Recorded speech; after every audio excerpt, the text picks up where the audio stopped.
Magandang gabi po sa inyong lahat, mga kaibigan ko. Kumusta po kayo? Ayan, inabot na po ang inyong Nanay Rayly ng gabi.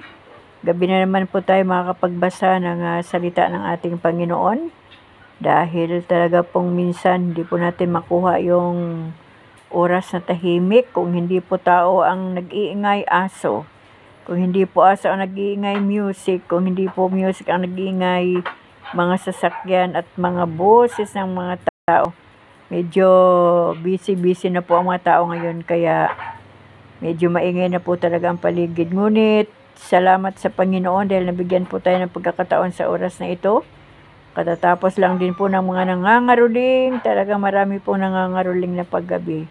Kaya ngayon mga kaibigan, atin naman pong simulan ang pang 63 days na ating Bible reading. Purihin ang Panginoon dahil nakakapagpatuloy po tayo sa pagbabasa ng kanyang salita, at nawa po ay magpatuloy din po kayo makinig, at sa mga hindi pa nakikinig ay makinig na po kayo dahil ito po yung pinakamagandang balita, walang iba kundi ang salita ng ating Panginoon. Kaya sa gabay at patnubay ng ating Diyos at sa matamis na presensya ng banal na Espiritu Santo ay pagpatuloy na po natin ang pagbabasa. Ito po yung awit ni Moises na tinuro ng Panginoon para maging paalala sa mga Israelita.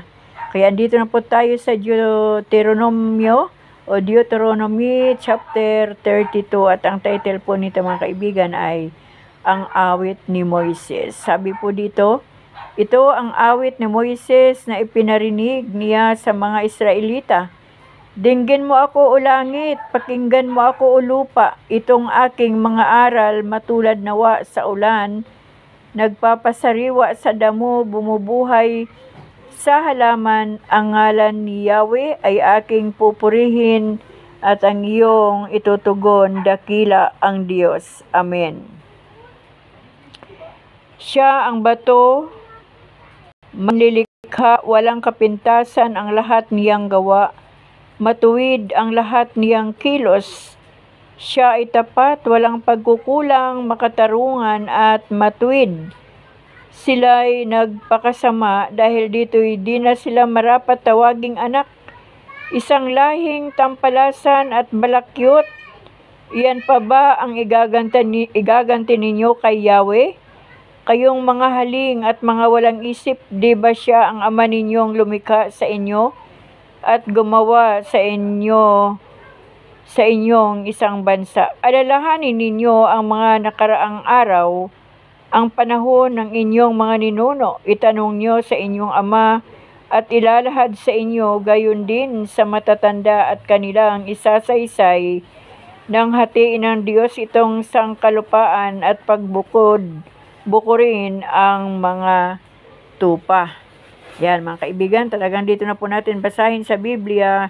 Makita nyo na po ang aking binabasa. Para sa mga tao pong parang ayaw maniwala, ay ito po ang ating katibayan. Ipagpapatuloy ko po. At nang itakda niya ang mga hanggahan, nasa isip na niya ang Israel na kanyang bayan. Verse 9, pagkat ito ang bayan na kanyang hinirang, si Jacob na itinanging maging kanya lamang, sila'y natagpuan niya sa ilang lupaing halos walang mabuhay na halaman. Sila'y kinandili at pinatnubayan ng buong tiyaga at pagmamahal. Sila'y parang mga inakay, tinuruang lumipad, sinusubaybayan mula sa itaas, minsay sinasalo ng makapangyarihang pakpak. Tulad ng ginagawa ng agila sa kanyang mga anak, tanging si Yahweh ang pumatnubay, at walang ibang Diyos na tumulong sa kanila. Sila ang pinamamahala sa mga kaburulan, sa ani ng lupain sila ang nakikinabang. Sila'y pinagtamasan niya at ng pulot at saganang langis mula sa batuhan. Sa kanilang kawan ng kambing at baka, masaganang gatas ang nakukuha. Ang lalong mainam na baka, kambing at tupa, masarap na alak at mainam na trigo ang pagkain.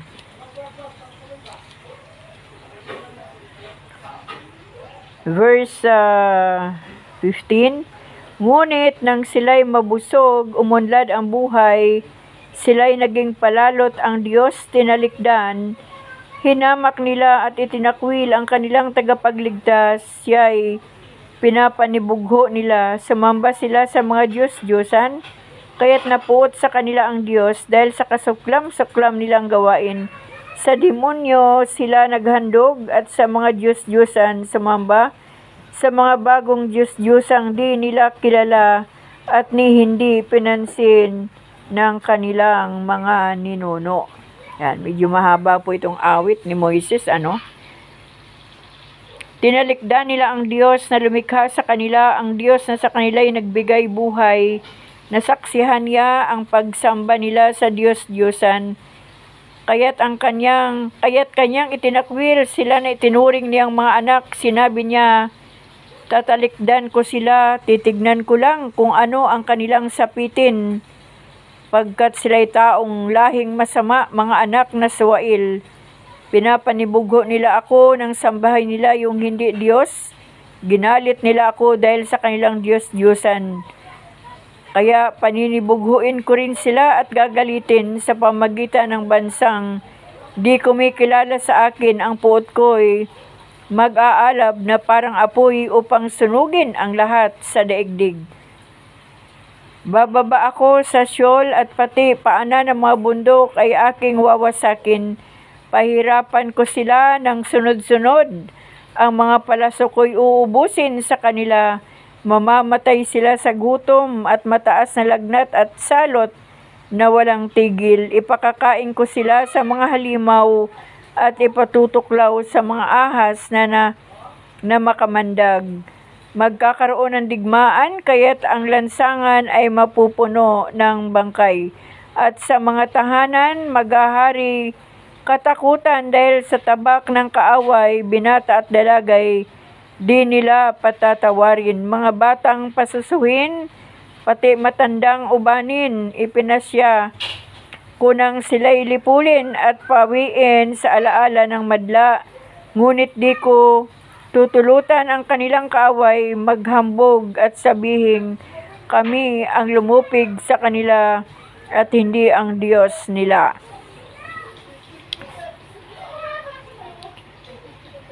Mahina ang pangunawa ng Israel at sila'y maituturing na bansang mangmang. Hindi nila maunawaan kung bakit sila nagapi. Di malaman ang dahilan ng kanilang sinapit. Paanong ang 1,000 ay matutugis ng isang tao at mapipigilan ng 2 ang 10,000.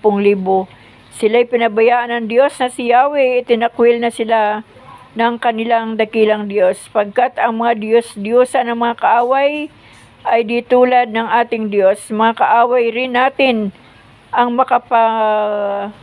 makapagpapatotoo nito. Sila'y masasamang tulad ng Sodom at Gomora, tulad ng ubas na mapakla ang bunga, na ang katas na nakukuha ay tulad ng mabagsik na kamandag ng ahas. Alam ni Yahweh ang lahat ng gawa ng kaaway. Naghihintay lang ng takdang oras upang sila'y parusahan. Darating ang araw ng aking paniningil at paghihiganti hanggang sa sila'y humapay at mabuwal. Pagkat ang wakas nila ay malapit na, ililigtas ni Yahweh ang kanyang bayan. Kung makita niyang sila'y nanlulupaypay, siya'y mahahabag sa mga naglilingkod sa kanya. Kung kanyang makitang iilan na sila, kung magkagayon, tatanungin niya ang bayan na saan ang inyong mga Diyos na pinagtiwalaan. Sila ang umubos sa taba ng inyong handog at sumaid sa handog ninyong inumin. Bakit hindi ninyo sila tawagin at patulong?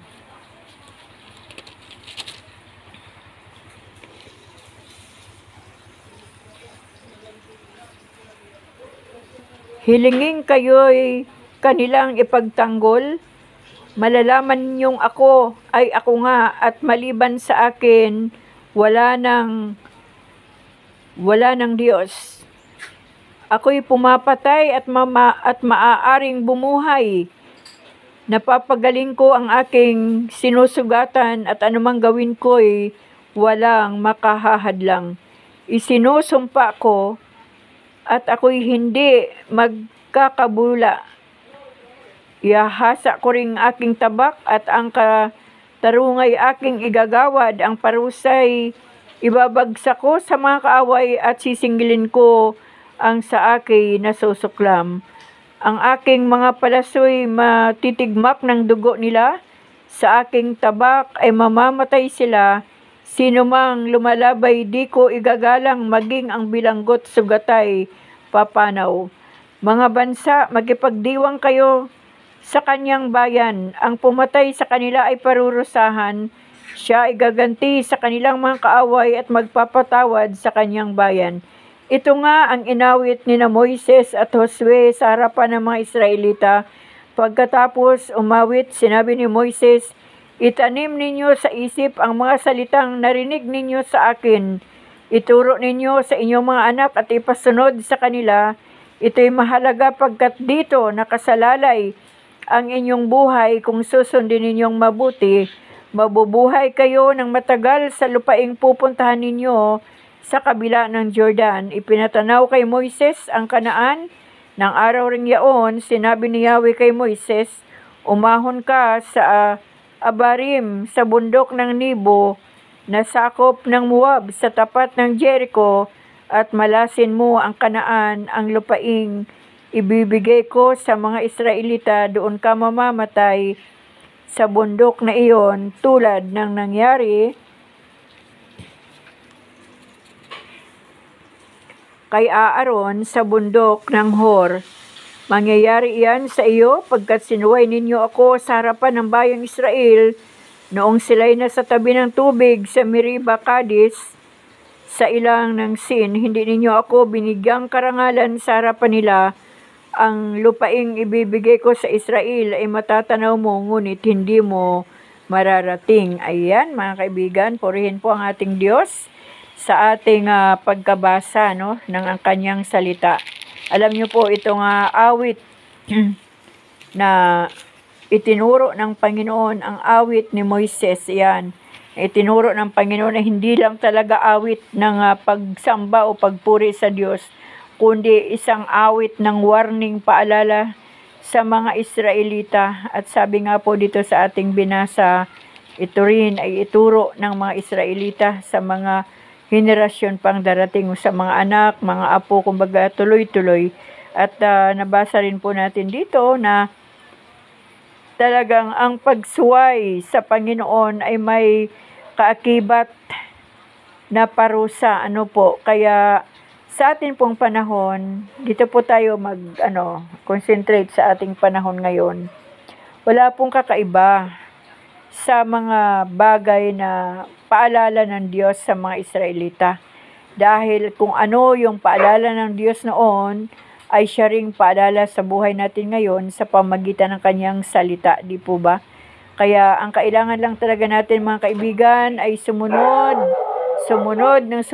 makinig at isagawa ang salita ng Panginoon upang sa ganon, hindi po tayo mapahamak. Bagkus tayo po ay makakaranas ng kaligtasan kapag tayo po ay magpatuloy sa pagsunod sa utos at sa salita ng ating Diyos. Hindi po lamang doon sa pagsunod, kundi naroon po yung pananalig, pananampalataya. Kapag tayo po ay nananampalataya na mayroong Diyos, na ang Diyos natin, ang siyang lumikha ng buhay natin, ang Diyos ang gumawa ng lahat ng bagay, ang Diyos natin ang ating tagapagligtas, ay yun na po ang kagandahan doon.